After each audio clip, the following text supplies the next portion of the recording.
오늘 우선 멈춤이라는 제목으로 주신 말씀 전하겠습니다. 마태복음 12장 1절에서 8절에서는 예수님의 제자들이 안식일에 밀밭에서 이삭을 잘라 먹는 일을 가지고 예수님과 바리새인들 사이에 안식일 논쟁이 있었습니다.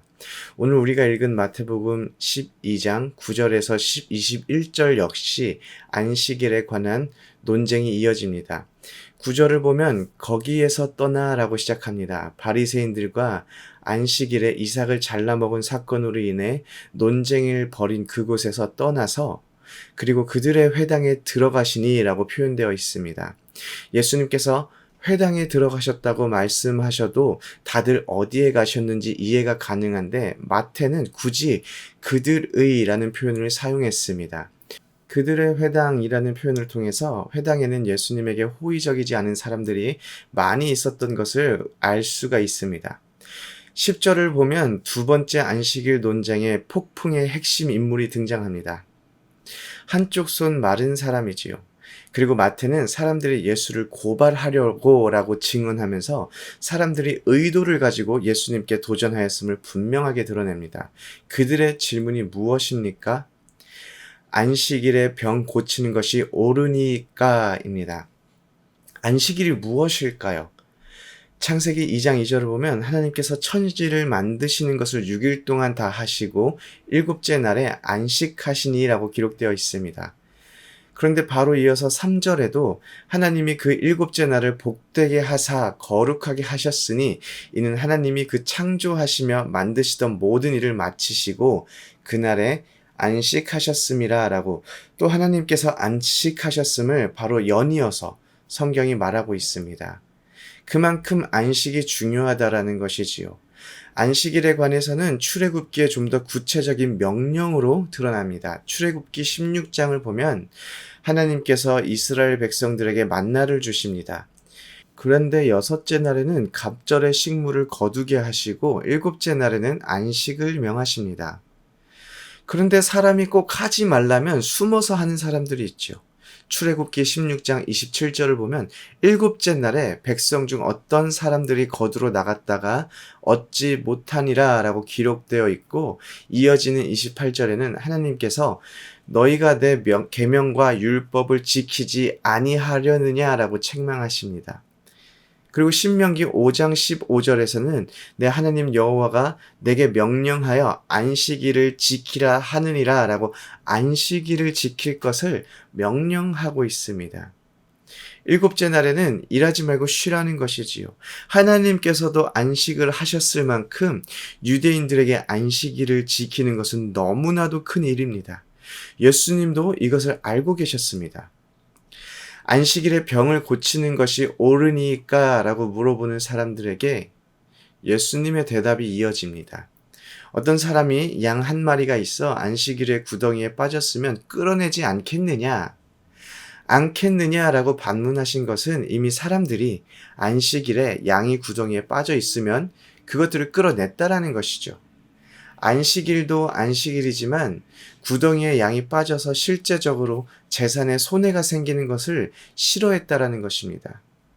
혹 어떤 사람은 구덩이에 빠진 양이 가만히 내버려 두면 그곳에서 목숨을 잃을 수 있기 때문에 긍휼의 마음을 가지고 그 양을 구하기도 했을 것입니다.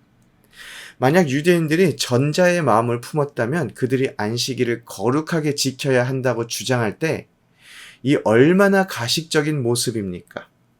혹 유대인들이 후자의 마음을 품고 있었다면 양에게는 긍휼한 마음을 품으면서도 사람에게는 그 긍휼한 마음을 품지 못하니 이 또한 잘못된 것이 아니겠습니까?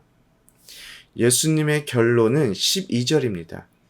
사람이 양보다 얼마나 더 귀하냐? 그러므로 안식일에 선을 행하는 것이 옳으니라. 이렇게 말씀하시고 13절에 한쪽 손 마른 사람을 고쳐주십니다. 안식일에 병 고치는 것을 문제 삼은 유대인들의 생각은 이렇습니다. 한쪽 손 마른 사람이 있으면 병 고쳐줘야 합니다. 그 사람은 치유받아야 합니다. 그런데 그게 안식일에 고치는 것이 잘못되었다라는 것이죠. 왜 꼭 안식일에 그것을 해야 하냐는 것입니다. 한쪽 손 마른 사람이 이제까지 그 상태로 살아왔다면 하루 정도 더 참고 안식일이 지나자마자 치유받으라는 것이지요. 하루 더 못 참냐라는 것입니다. 사실 틀린 말은 아니죠.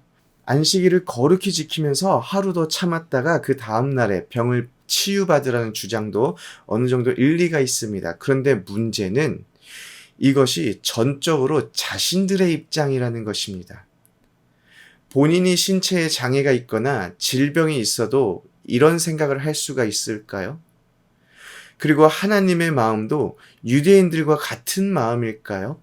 하나님께서 야, 하루만 더 있어라. 오늘은 내가 오프데이니까 내일 일 시작할 때 바로 너부터 고쳐줄게 라고 말씀하실까요? 우리를 위해 일하시는 하나님은 쉬지 않는 하나님 아니십니까? 그러면 하나님은 왜 우리에게 안식을 명하셨을까요? 우리에게 안식일을 지키라고 명하신 하나님의 그 마음을 먼저 이해해야 합니다. 안식일의 개념이 정확해야 우리는 안식일에 선을 행할 수가 있습니다. 안식일의 의미도 모르고 성경에서 선을 행하라고 했기 때문에 선을 행한다면 선을 행하는 것, 그것이 또 다른 율법이 되어버릴 것입니다. 안식일의 개념은 멈춤에 있습니다. 안식은 일을 멈추는 것입니다. 일을 멈춘다는 것이 무엇을 의미하는 것일까요? 이를 통해서 얻어내는 생산과 성취를 멈추는 것입니다. 우리가 사는 세상에서 한 사람의 가치를 평가하는 가장 큰 기준이 그 사람의 생산성입니다. 그래서 우리는 많은 것을 생산해내려 하며 또 큰 성취를 이루려는 그런 수레바퀴 속에서 살아갑니다. 안식은 일을 멈추는 것으로 생산과 성취를 그치라고 말하는 것입니다. 그러면 자연스럽게 우리 마음속에 염려와 근심이 생기게 되죠. 그 염려와 근심마저도 멈추는 것이 바로 안식입니다. 일을 멈추고 생산과 성취를 해야 하는 끝없는 유혹을 우리가 그치고 우리의 삶의 성공에 대한 염려를 멈추는 것으로 우리의 삶이 하나님 손 위에 있음을 고백하며 또 하나님께서 우리 삶 속에서 진정한 하나님 되심을 고백하는 것입니다. 이것이 바로 안식입니다. 안식일은 쉬라는 명령을 지키는 날이 아닙니다. 우리가 우리의 삶의 주인 되려는 생각을 버리고 우리의 삶이 하나님의 주권 안에 있음을, 우리의 생산 활동을 멈추고 하나님께 집중하는 날입니다. 바리새인들이 주장하는 안식은 하나님의 마음을 모른 채 습관만 남아있는 것이지요. 안식일에 병을 고치고 고치지 않고는 중요한 것이 아닙니다. 제가 주일학교를 다녔을 때 주일은 거룩하게 안식하는 날이라서 돈을 쓰면 안 되고 그 재미있는 텔레비전도 보면 안 되는 그런 날로 배웠습니다. 돈을 썼든지 돈을 쓰지 않았든지 텔레비전을 보았든지 텔레비전을 보지 않았든지가 안식일에서 중요한 것이 아니라 나의 삶을 주님께 온전히 의탁하고 있는 것인지 아닌지가 진정으로 중요한 것입니다. 주님 손에 우리의 삶이 있음을 고백할 그때에 우리는 진정한 안식을 누리며 선을 베푸는 삶을 살아갈 수 있게 됩니다. 그런데 우리는 안식일 날만 이렇게 안식을 해야 할까요? 저는 이렇게도 생각해 봅니다. 우리가 얼마나 우리의 삶 속에서 하나님을 우리의 주인으로 모시고 살아가는 것을 실패해 왔으면 하나님께서 특별히 한 날을 정해서 우리에게 안식을 하게 명하셨을까 하는 생각을 해보게 됩니다.